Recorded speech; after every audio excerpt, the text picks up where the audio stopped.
Slippin' Downhill wants to know, what are your thoughts on the Rotor Riot CL2? I started 5-inch about a year ago on a CL1 and was about to upgrade my 5-inch daily driver.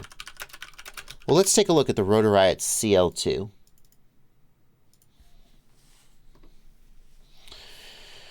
So the Rotor Riot CL2 is it's a version of their CL1 frame, but it's designed to keep the props out of view when used with the O3 air unit.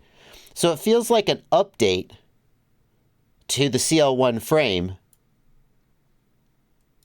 but designed for the O3, specifically to keep the props out of view. So it looks like what they've done, oh, come on. It looks like what they've done is they have simply extended the nose of the CL1 to push the camera out forward, right? It doesn't look like they've changed the geometry in terms of making it a dead cat or anything like that.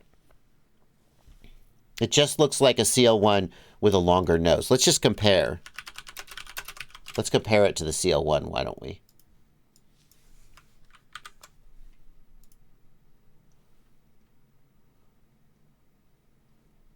Can I see the CL2 frame?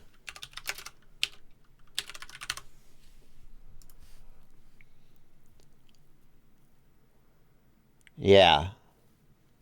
I'm just looking for similarities and differences. It looks like the CL2 is just a CL1 with a stretch. Maybe they might have changed the width of these standoffs slightly because the O3 is a little wider. I don't know. It looks like they might be a little wider. This is a fine frame at a price of, oh gosh, $35 for the CL1. Wow. That's a very nice budget frame. I'm not sure why the CL2 is $50. Like, do we got a side-on view? I don't think we do.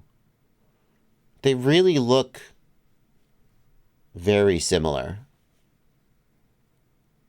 Now we have the CL2. 20 by 20 and 25. So we got mounting in the rear. I think the CL1 only has 20 millimeter mounting. 3 millimeter bottom plate.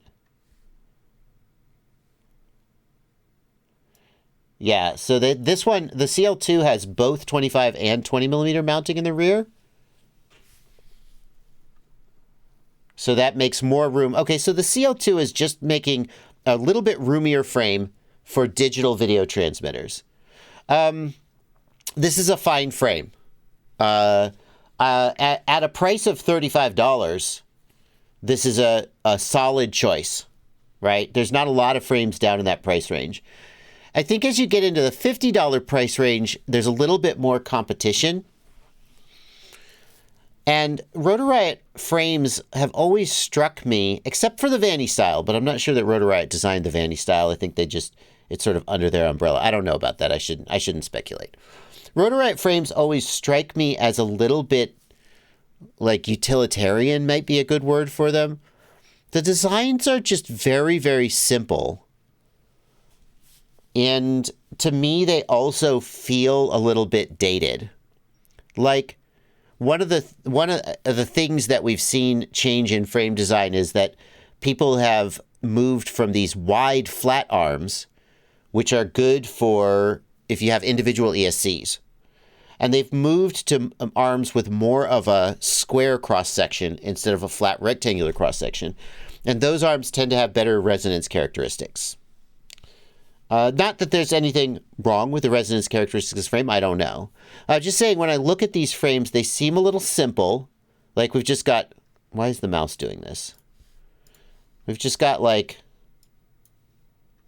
line, line, line, cutout, arm, arm. And I don't know those aesthetics. I don't know.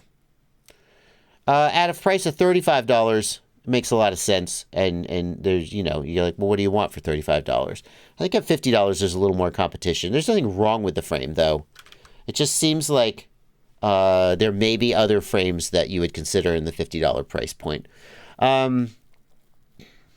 Yeah. Solid bottom deck is going to be easy to build. They're okay. They don't make me like, woo. They're not like, ooh. Like, if you remember the Vince McMahon meme.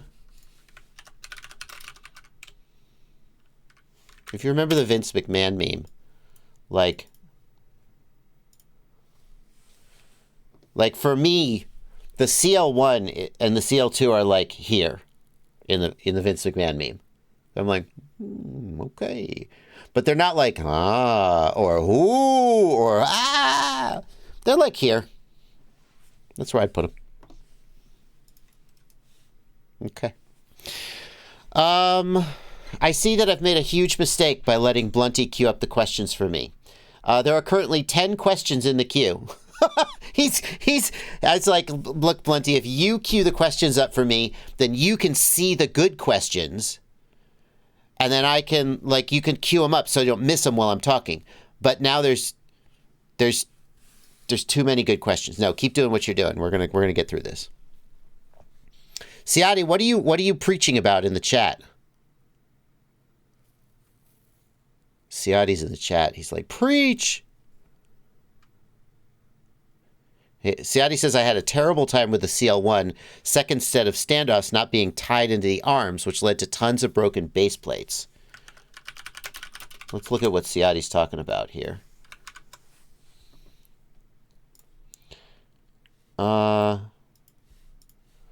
So what he's talking about is that this standoff here, this screw does not go down into the arm. Now, if it did go down into the arm, no, we've got a separate screw here for the arm. And Siati would like to see this standoff basically moved forward slightly so that this screw goes through the arm. And he said that concentrates stresses like right here and breaks the base plate. It's valid.